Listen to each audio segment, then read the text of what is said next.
समस्या दूर करो, मेरी समस्या। क्या समस्या है मेरे बच्चे, क्यों परेशान हो? बाबा जी मैं अपनी बीवी से बहुत परेशान हूँ। आपकी समस्या दूर हो जाएगी बच्चे, लेकिन पूरे 5,000 रुपए लगेंगे। 5,000 तो थोड़े हैं।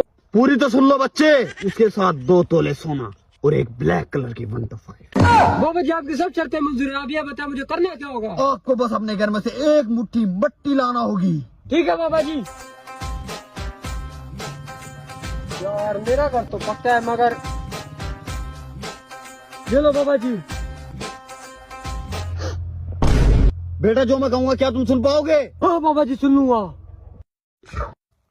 आपके तो बच्चे हैं। हाँ बाबा जी। लेकिन वो हकीकत में तुम्हारे नहीं है, और रोज तुम्हारी बीवी शाम को पड़ोस वाले घर में जाती है। अच्छा बड़ा खुश हो रहा है, लगता काफी सच बोल दिया। बाबा जी मेरा घर तो पक्का है, आपके घर की मिट्टी है।